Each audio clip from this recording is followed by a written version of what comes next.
আমাৰ মাজত উপস্থিত আছে ভাৰতীয় জনতা যুৱ মৰ্চা সম্বৰ্ধনা জনাবলৈ অনুৰোধ জনালোঁ।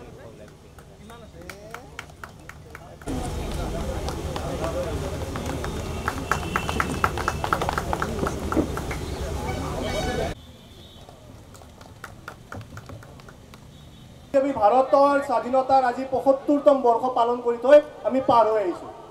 আজি ভাৰতে নিজৰ স্বাধীনতাৰ 76তম স্বাধীনতা দিৱস আমি পালন কৰিবৰ কাৰণে আগন্তুক দিনত গৈ আছোঁ। এনেকুৱা সময়ছোৱাত আমি ভাবোঁ যে ভাৰতীয় যি চিন্তা আছে, ভাৰতৰ যি ইতিহাস আছে, ভাৰতৰ যি ঐতিহ্য আছে, এই ঐতিহ্যবিলাক আমি পুনৰাই সোঁৱৰাৰ দৰকাৰ আছে।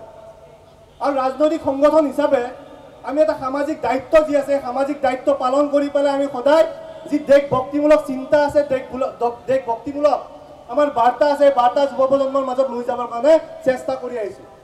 আৰু তাৰ ফলশ্ৰুতি যে আমি দেখোঁ যে যিদৰে দেশৰ চাৰিসীমাত প্ৰত্যেকটো দেশ বিৰোধী কাৰ্যকলাপৰ বিৰুদ্ধে মাত মাতিবলৈ ভাৰতীয় সেনা অহৰহ সক্ষম হৈ আছে, ঠিক একেদৰে দেশৰ ভিতৰত প্ৰত্যেকটো দেশ বিৰোধী কাৰ্যক্ৰমৰ বিৰুদ্ধে, প্ৰত্যেকটো দেশ বিৰোধী কাৰ্যকলাপৰ বিৰুদ্ধে মাত মাতিবলৈ আমি কিন্তু ভাৰতীয় জনতা যুৱ মৰ্চাৰ প্ৰত্যেকজন কাৰ্যকৰ্তা সদায় একোটা সৈনিক ৰূপে আছোঁ আৰু ভৱিষ্যতে থাকি যাম।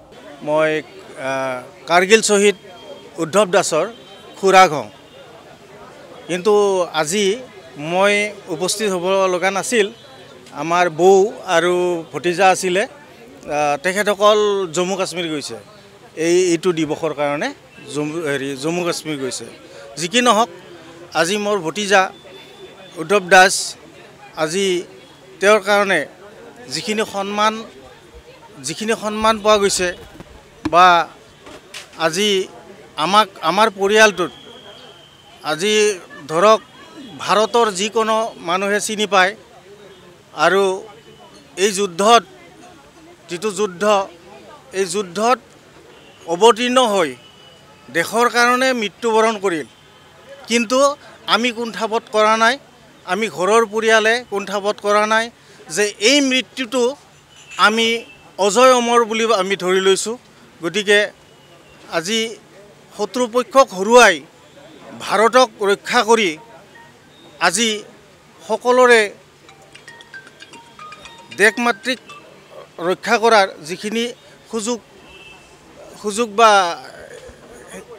পাইছে, গতিকে এইখিনিয়ে মোৰ ক'বলগীয়া। কাৰ্গিল যুদ্ধত আমাৰ বিজয় হৈছিল, কিন্তু শ্বহীদসকলে প্ৰাণাহুতি দিয়াতহে আমি বিজয় লাভ কৰিছিলোঁ। গতিকে শ্বহীদসকলক আমি আজি শ্ৰদ্ধাৰে সোঁৱৰিছোঁ, তেখেতসকলৰ আত্মাৰ সদ্গতি কামনা কৰিছোঁ, আৰু তেখেতলোকৰ পৰিয়ালকো আমি সমবেদনা জ্ঞাপন কৰিছোঁ। আমি এই যুদ্ধখনত জয়লাভ কৰিছিলোঁ, এইকাৰণে আমি কাৰ্গিল বিজয় দিৱস উদযাপন কৰোঁ। আমাৰ এফালে দুখ, আমাৰ শ্বহীদসকলৰ মৃত্যু হোৱাটো আমাৰ কাৰণে অত্যন্ত দুখৰ কথা, কিন্তু আমি শত্ৰু পাকিস্তানক চতুৰ্থবাৰৰ কাৰণে হৰুৱাইছিলোঁ। সেইকাৰণে এইটো আমাৰ বিজয় উৎসৱ, সেইকাৰণে বিজয় উৎসৱ হিচাপে আমি পালন কৰোঁ। আমাৰ অসম যুৱ মৰ্চাই এই আজিৰ দিনটো পালন কৰি আহিছে সদায় বিজয় দিৱস হিচাপে। ইয়াত আহিবলৈ পাই অত্যন্ত সুখী হৈছোঁ, সকলোকে ধন্যবাদ জ্ঞাপন কৰিছোঁ এই অনুষ্ঠানটো খুব ভালদৰে আয়োজিত কৰাৰ বাবে। পুনৰবাৰ যিসকল ব্যক্তিয়ে এই যুদ্ধত প্ৰাণ আহুতি দিছিল আৰু যিসকল ব্যক্তিয়ে এই যুদ্ধত চিৰজীৱনৰ কাৰণে ঘূণীয়া হৈছিল, তেখেতলোকলৈকো মই শ্ৰদ্ধা জনাইছোঁ।